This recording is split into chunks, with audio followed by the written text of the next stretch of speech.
Tell me if this has ever happened to you, because it has never happened to me before now. I have just read what I believe to be the best fantasy novel I have ever come across in my life. But it's not the first time I've read it. It was March 2019 and I spent that month living in Oslo. Aside from exploring the city itself, there are 3 things I remember about that month. Going to see Jordan Peele's Us at the cinema, playing through From Software's Sekiro from beginning to end, and reading The Poppy War by R.F. Kuang, which at that time had only been out for maybe a few months, and it was her debut novel. I read The Poppy War over the course of a few weeks, and I thought to myself, yeah, that was a pretty solid fantasy novel. And then I put it down, and I forgot about it. I had friends who read the entire trilogy and said that it's kind of inconsistent, the second one's not as good as the first, blah blah blah.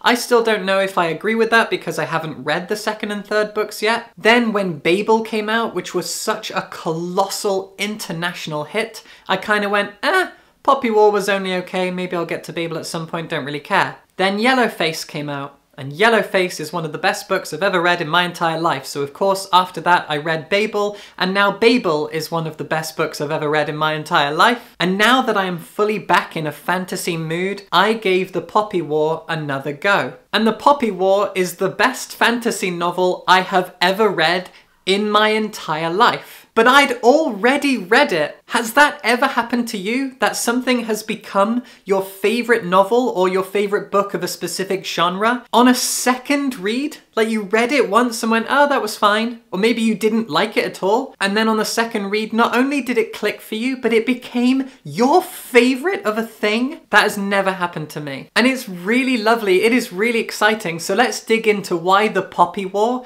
is now my favorite fantasy novel, and I think the best fantasy novel I've ever read. In case you've never read it, The Poppy War is the first book of a trilogy of the same name. It is set in an entirely fantastical world, but that world is very, very heavily inspired by the East Asia of the first half of the 20th century. For example, the country that the novel is set in is called Nikan, which is an approximation of China. And there is an island nation to the east, which has invaded and declared war on Nikan twice already, and a third war is brewing. That island nation is Mugen, and it's an approximation of the Japanese Empire. Characters have names that sometimes sound vaguely Chinese or Japanese, or other times sound entirely fantastical and made up. The cities, towns, and provinces of the novel feel very reminiscent of Beijing, Shanghai, Guangdong province, and there's a lot of Chinese culture and tradition woven into the book as well, through its food, through its geography, through its politics, through its fashion, through its economics, through its school system, blah blah blah. Our protagonist is a teenage girl called Rin. Rin is from a nowhere town deep in the south, which I assume is a stand-in for Guangdong province because I know that R.F. Kuang was born in Guangzhou, which is in Guangdong. She's an orphan who doesn't know anything about her birth parents, and the people who've raised her treat her more like property or a slave. And Rin is gearing up to take a national exam, which, if she passes it, may grant her access to a military academy in the capital city. She'd be free of this life, free of the expectation to marry, basically being sold off to a man. She could start again and maybe make something of herself. And she does. She passes that exam. She comes top of her town, top of her province. But that is just the beginning. See, the novel is divided into 3 parts, but really it's divided neatly into 2 halves. Part 1 takes up the first half, and parts 2 and 3 take up the second half. And they are 2 very, very different halves. I'm going to talk about the first half, and then I'm going to go into the second half. I'll warn you when I'm going to, and you can duck out if you like. That's up to you. So the first half of The Poppy War almost lures readers into a false sense of security because it feels quite rote. It feels very familiar fantasy. From A Wizard of Earthsea to The Name of the Wind, fantasy books have often been set in schools and universities. And so the first half of The Poppy War feels predictable, almost comfortable. Rin is at a military academy. She is bullied. She needs to prove herself. She is mocked for being a southerner with dark skin and a strange accent. One teacher hates her, Another teacher is a mysterious and strange guy that none of the other staff members take seriously, and so of course he intrigues her and she will get closer to this teacher as the story goes on. All of it feels quite safe and familiar. Even within that first half, while its setting and even its story beats might feel comfortably familiar, when you really pay attention to the politics and the lore and the history that's all being explored by these almost archetypical characters in this archetypical setting, the thematic and political depths that it goes to even early on are really, really fantastic. Now, I have lived in China, Korea, and Japan, and I have a deep interest in the history and politics of that region. I've read plenty of non-fiction books about 20th century Chinese and Japanese history. I really love this stuff. And so the Poppy War is tailor-made for me and my interests in that area, especially at that time. And it's fascinating to see how R.F. Kuang has written a fantasy novel so heavily inspired by the events of those decades. For example, early in the novel, Rin learns about a young man called Alton.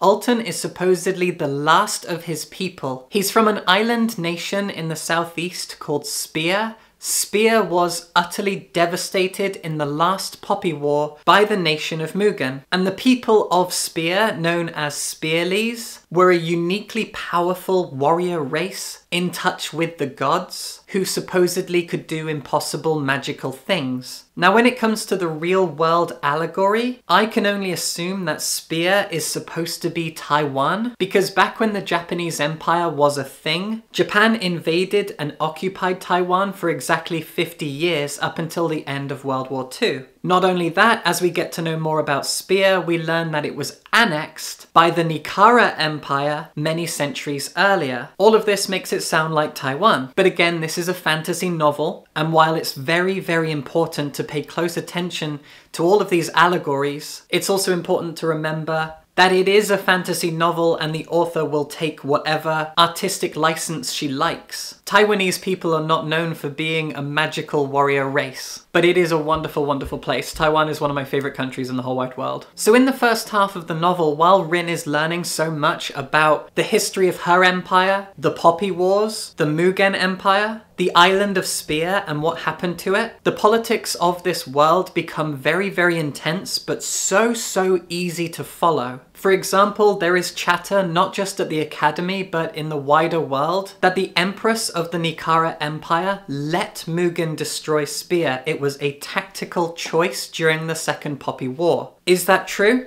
If so, why? And all of this is studied in Rin's lessons. So much of the book is exposition about its own history and lore and culture, but none of it feels like exposition. It all feels perfectly natural because it all comes out through lessons that Rin goes to, through tests that she has to take on things like history and culture and lore, and through general chit-chat and gossip between students and faculty. So it all feels entirely naturalistic, which really demonstrates how wonderful of a writer and a crafter of stories and worlds R.F. Kuang is. And while we're on that subject, The Poppy War is a very directly written novel. There is no fluff, there is not much pretty language, it is not a poetic novel. It feels like a military story, because it is. It's very, very direct. Characters are brilliantly rounded and well written and perfectly densified. They feel real, their interpersonal relationships are something you deeply care about, but nothing is wasted in being gorgeous. You don't get many physical descriptions, especially of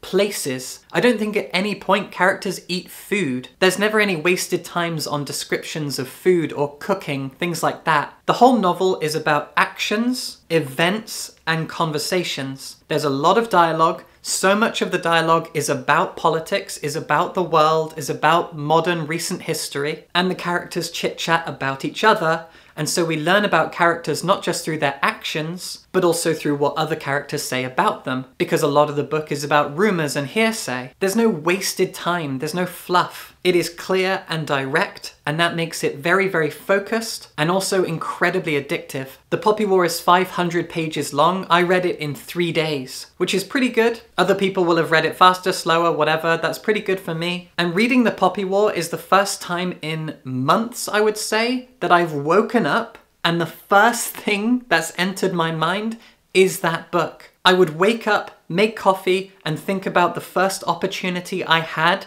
to get stuck back into the book and read more. And again, I've already read it. I read it years ago and I remember how it ended. I remember so many details of it which should have showed how important and impressive it was at the time, and yet I didn't let myself think it was. But anyway, I have been utterly obsessed with the Poppy War, with how R.F. Kuang writes her characters and her events, and now I need to talk a little bit about the second half. If you don't want to know about how the book flips on its head, duck out now. Otherwise, here we go. At the halfway point of the novel, we begin part 2, and it flips from a familiar story about a military academy to an all-out invasion/war. The island of Mugen invades, and Rin goes from being a student to being a soldier. She leaves the capital and goes to a coastal town that they need to defend. It feels like that town is an approximation of Shanghai, where I used to live. And this is where R.F. Kuang's understanding of military tactics really takes over. And I have to confess here that often when I read fantasy novels and there's a battle, there's a lot of combat, I kind of skim through it. Battles are exciting, some people love to read them, other people don't, and they often don't feel completely vital to the story. I will skim through a battle scene or an action scene quite quickly and then look forward to the outcome, whatever the new status quo is after the battle. But with this book, you pay attention to every single word in every single action and combat scene. It is vital to appreciate the tactics and the strategies and the behavior of characters at play during battle sequences. It's not just exciting and captivating, it's imperative to fully understanding and appreciating the themes at play here. See, for most of the novel, without giving away sort of the final quarter, the Poppy War becomes slowly and progressively more and more about the atrocities committed by the Japanese Empire in the lead up to World War II. And here I just want to touch on what is known as the of Nanjing. Back when I lived in Shanghai, I visited Nanjing and I visited the Rape of Nanjing Memorial Museum, which is the most harrowing place I've ever been. Now, I've been to Poland, but I've never been to Auschwitz, and I've heard from people who have been to Auschwitz that it's the kind of place that takes your breath away. The kind of place that after you visit it, you need to just heal for a few days afterwards because it ruins you. It is a place of so much atrocity that it's hard to comprehend. You don't know how to emotionally handle it and then recover from it afterwards. I had that exact same experience at the Rape of Nanjing Memorial Museum. One interesting thing to note is that on the outside of the museum, in enormous figures, is the number of people who died in this massacre. And that apparently is because even to today, Japan denies how large of a massacre it was. As a nation, Japan will admit to what they did, but they try to downplay the numbers. And so the museum puts the actual number up for everyone to see on the outside wall. And then you go inside and you see personal items, things that have been destroyed, things that you'd expect to see like clothing, glasses, shoes, bags, personal effects. And you see photos of the atrocities that were done by the soldiers of the Japanese Empire to the people of Nanjing when they committed this massacre. I still remember everything that I saw. I can still remember the photos. I can still remember the items that were in display cases. It was absolutely harrowing. And in the second half of the Poppy War, R.F. Kuang writes about that exact thing. In the second half, the Mugen Empire invades a town and ravages it, commits a complete massacre of the entire town, and a survivor relays to Rin what they saw when they were there. And I started to cry, because Kuang does not hold back. The things that she writes about this massacre feel almost impossible. The things that are committed by the Mugen soldiers in the novel are twisted and inhuman, and I swear they're worse than whatever you're imagining. And as you read it, you think, wow, at least this is a fantasy book? But we know that these things happen, have happened, are currently happening, and I saw evidence of those things in Nanjing, and Kuang relays all of it in this book. As the Poppy War goes on, it moves from being a novel about a military academy and a young girl trying to prove herself and make something of herself, try to become a perfect soldier, a perfect fighter, someone who is knowledgeable and strong. She learns about history and culture, she learns about the military, she learns tactics and how to fight, and she potentially learns about magic. It sometimes feels a bit like like Avatar: The Last Airbender. And then in the second half, there are crimes and atrocities of war, the likes of which you would never imagine reading in a fantasy novel. Atrocities that are perfect mirrors of things that have happened in this world, and again,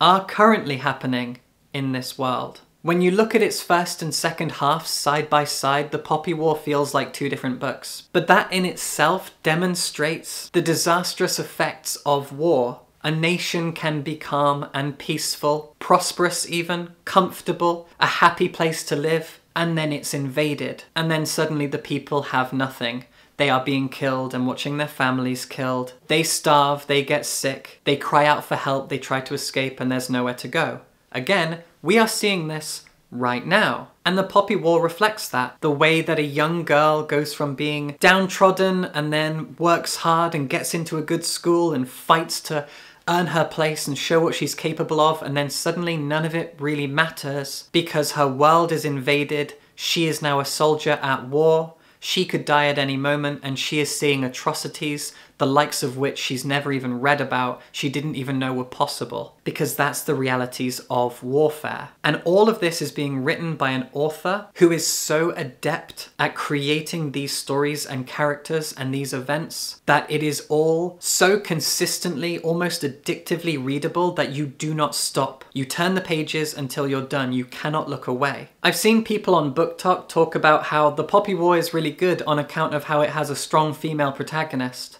It sure does. But as I've proven in this video, there is so much more to The Poppy War than that. It is a remarkable story, and I haven't even touched on the poppy aspect of The Poppy War. The fact that it's about opium, the way that people were plied with opium, forced into addiction for various different reasons. We see military reasons as well as social economic ones. It's remarkable the amount of political, military, historical, economic detail that the book explores and explains so effortlessly, or it looks effortless. Of course it wasn't, but the way that it all feels effortlessly readable as you go through it. There's a lot that I haven't touched on because otherwise I'll end up just rambling.